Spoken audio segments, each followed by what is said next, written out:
What if you lived in a quiet town in the British countryside when it was invaded by Winnie the Pooh and his friends? Unfortunately, they don't just bring the honey, but also the sharp teeth and claws that the mutant animals will use to wipe out everyone, including you. What would you do in this situation? This is the story of Winnie the Pooh, Blood and Honey 2. A film released in 2024 and which continues the story of Winnie the Pooh, Blood and Honey 1. In today's video I will recap this story, save an hour and a half of your life, and I will give you the best tips to beat or at least survive these evil creatures. But first, subscribe to the channel to watch the next Poohniverse videos. Because yes, there are more children's stories waiting to be twisted by these crazy people. Also, don't forget the most important thing, pour your cheapest honey over the like button. The movie begins with a random guy talking about what happened right after the end of the first film, when we see Christopher managing to escape from Pooh. After leaving the 100-acre forest, Chris warned the community of Ashdown about the existence of the man-eating creatures, which drove Pooh crazy. For obvious reasons, the majority of the population didn't believe it, but some went after Piglet to serve in Thanksgiving family dinner. The chase forced Pooh and Piglet to flee to another part of the forest in an attempt to seek refuge with old friends. When the monsters were not found, Chris became a joke in town, and since then people have wanted to stay away from him. That's when we see three dumb girls camping in a trailer near the forest. The stupid trio standing there is trying to talk to the spirits through a Ouija board. The problem is that they're in the wrong movie, since it's Pooh's gang that shows up to torment them. One of the girls is pierced by a bar, and the other is roasted by Pooh inside the trailer in one of the potentially worst special defects that try to imitate fire in the history of cinema. Crap, mega crap. Only the generic blonde manages to escape through the window. In this case, she had two options: sneak away and hide in the bushes until the dust settled, or take the car keys to get away in the van that is parked next to the tree. But do you think she does any of that? Of course not, because she prefers to start the go-kart, which was promptly stopped in front of a bear trap that immediately punctures the vehicle's tire. Pooh then appears to finish off the girl and applies an evil chiropractic technique, twisting her Barbie. The villain finishes work by placing her head inside the bear trap. Incredibly, we see that the smoked girl was still alive. That's when we see Owl getting in the ring for the first time as he kills her with a rock. Meanwhile, Christopher is going through some hypnosis sessions with a psychiatrist because when he was just a young boy, Chris saw his own brother being kidnapped, and since then he's been trying to remember the face of the person who was driving the black van that fled the scene with his relative inside. Unfortunately, this is not the time he will remember it. After leaving the place, Chris gets a ride with Lexi, his new girlfriend. After all, the guy needs to have some sex after his two previous girlfriends were wiped out by Pooh and Piglet. He asks if the girl will go with him to a rave that is taking place in the city, but she replies that she will have to babysit a naughty kid going through puberty. Christopher still lives with his parents and younger sister, named Ella, who the guy protects at all costs so that the girl does not have the same fate as their brother. Meanwhile, we see the father of that girl who had been impaled by Pooh, seeking revenge by hunting the monsters in the forest. The problem is that he stupidly goes with two other guys and they choose to hunt at night, when visibility sucks and they can't see if someone is approaching. The ideal would be to hunt during daylight. After that, they could pilot a drone to do an aerial sweep. Think with me, there are 100 acres of land to look for, full of weeds everywhere, so with this equipment they could target the exact location where Pooh and the others were hiding. Another thing that the Wonder Trio did wrong was only bringing slow-loading weapons such shotguns. If you miss the first two shots, you'll have to recharge them, which will end your advantage and leave you vulnerable to being eaten by the creatures. Therefore, they should have taken pistols with greater ammunition capacity and improvised flamethrowers to ward off the creatures in case of hand-to-hand combat. Screw it, because two guys end up running into Piglet. The father of the murdered girl hits Piglet's head, which apparently puts him in the kill count. Unfortunately, they end up separating from the third guy, who is caught by Pooh and has his neck delicately massaged by the villain. Why these three idiots decided to split if there was no need for it. Finally, the girl's father gets into a fight with the evil bear and a shot accidentally destroys the face of the second guy, who faints on the ground. The last man standing doesn't last 5 seconds as Pooh adorns his head using the shotgun. On the next day, we see Christopher being fired by the hospital director, since the patients don't want to be treated by an apparent madman who made up the whole story about Pooh. That's when we see the guy who was shot in the face being hospitalized, which arouses Christopher's curiosity. Anyway, Pooh ends up holding a meeting with the other monster to plan the gang's next move. That's when the owl says that it is a matter of time before they are hunted by the Ashdown community. He then proposes a lethal attack on the city, thus taking the crowd by surprise. It doesn't take long for chaos to start, since we see a generic father and a generic son in the forest looking at some birds, when the kid sees Owl licking his lips for the next meal. The boy gets scared and hides behind a tree, but his father doesn't understand anything and is caught by the owl. These disappearances end up drawing the attention of the police, who follow a trail to Pooh's lair. Unfortunately, they didn't know that they were being taken there to complete the dinner menu, since Tigger was on the loose and soon devours the three officers. Meanwhile, we see Christopher going through another hypnosis session, and this time he remembers his childhood with Pooh. His brain ended up repressing the most violent memories caused by his bear friend, who actually didn't have that cute look that Christopher remembered. He also relives the day his brother was kidnapped and ends up noticing some details that his memory did not remember till now, such as the silhouette of the kidnapper inside the car. The next day, Christopher receives a visit from the police, who are looking for the 3 missing officers eaten in the beast's lair. Even so, Christopher continues to be bullied by the dynamic young people of the city, and I refer to the girls who are organizing the rave. They don't want Christopher to show up at the party,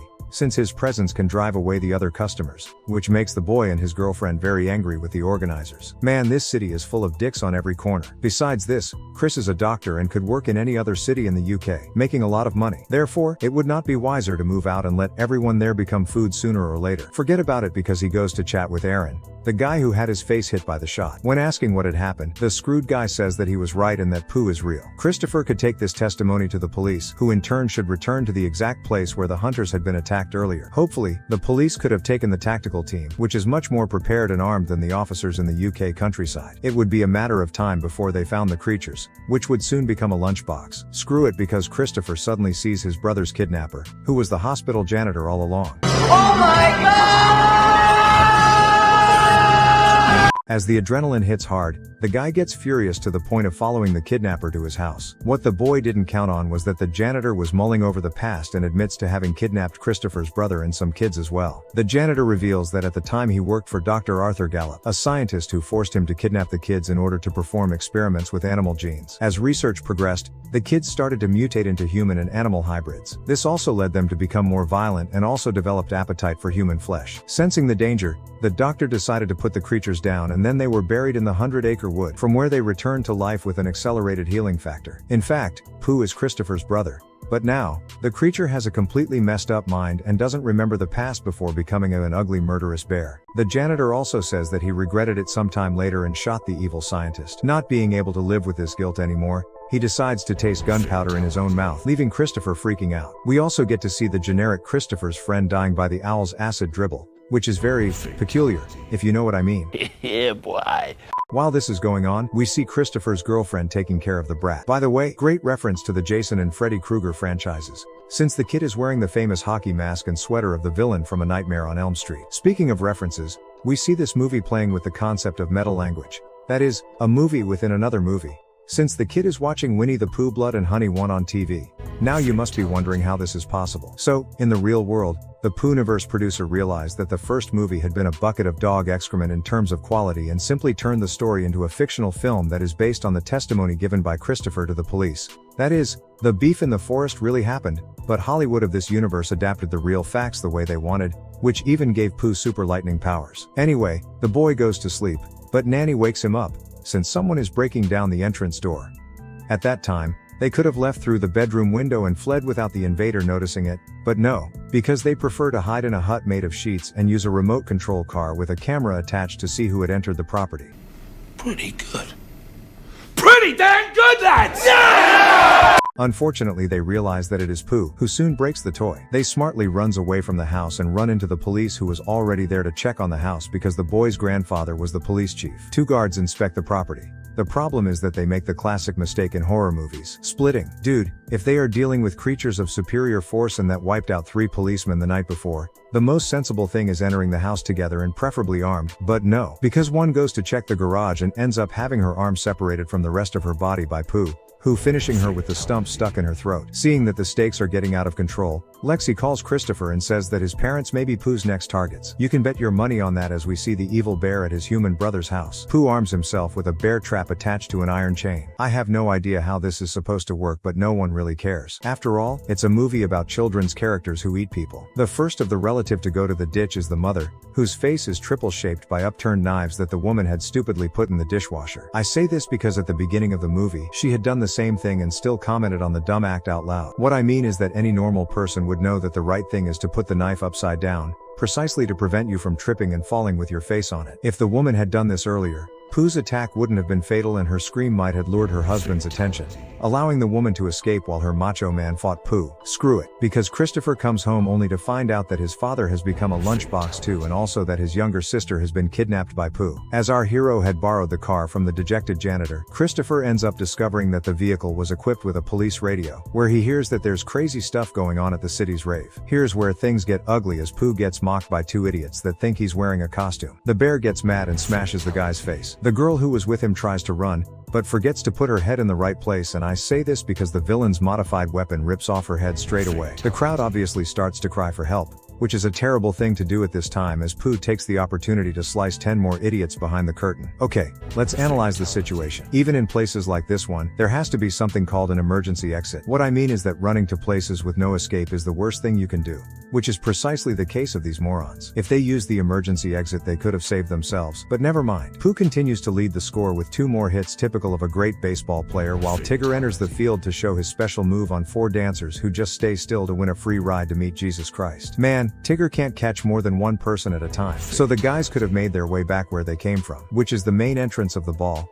But never mind again. We then see Pooh chasing 3 dynamic young people when a girl falls down the stairs and is beaten by the villain. At that time, if you look closely, there was a door where the trio passed that could have been closed. As it's a pressurized door, closing it would delay Pooh and also would allow them to escape. Meanwhile, we see Tigger eating the precious eyes of a generic dumb girl, who without knowing where she is ends up falling into a trapdoor and finally corrects that chronic scoliosis by hitting her neck on the stairs. What keeps growing here is our kill count, as Christopher sees 4 more unlucky ones inside a toilet stall.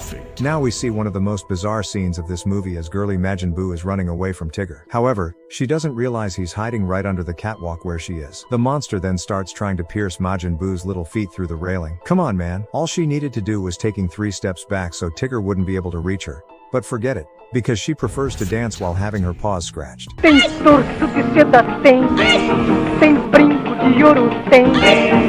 Next on the villain's list is the rave mastermind, who is thrown to the ground like a bag of potatoes. That's when Christopher shows up to help her, who admits that she should have believed the guy's story. Too late.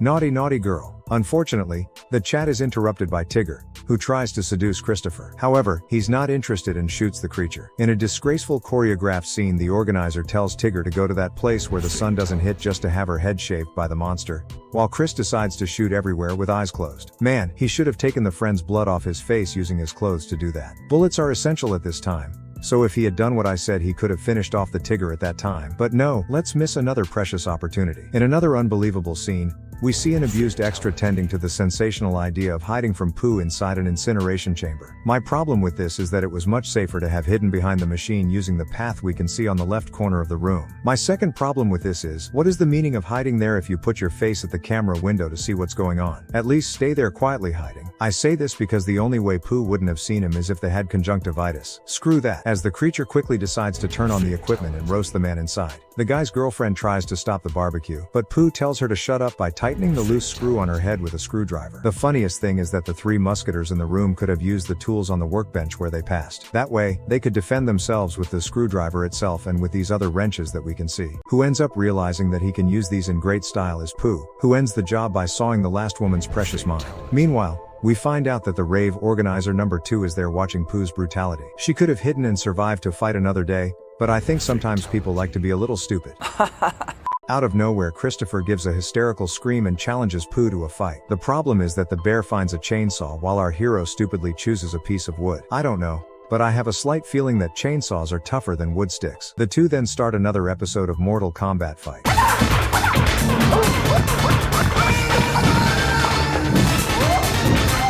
Pooh pierces a fuel tank, which causes the saw blade to catch fire and scare Christopher enough. The guy could have lured Pooh close to another car, which with luck, would still have gas in the tank. The minimum contact between fire and gasoline could have created an explosion that would surely turn the bear into cosmic ash. Screw that, because Pooh asks for time while he admires the grave from which he rose in the past. Somehow the boy's memories begin to torment him and he is in doubt whether to finish his brother or not. Like Homer on Bart's Thoth, Pooh decides to do the same to his brother, who ends up being saved by Lexi's doggy-style food techniques, who tries to knock down Pooh. Unfortunately, she's beat and about to lose some of her beauty as her face goes for a kiss on the chainsaw. That's when Christopher finds an axe and delivers the final blow to his mutant brother, splitting his brain in half. Man, Chris already knew that these creatures had an accelerated healing factor, So he should have made mincemeat out of Pooh using the goddamn axe, thus ensuring that his body could not regenerate ever again. Forget about it, because the police show up and we see Christopher's sister getting out of the car. The police officer then says that our hero is an imbecile since the little girl was at his house all this time and had not been kidnapped by Pooh. The movie cuts to the last scene where Christopher,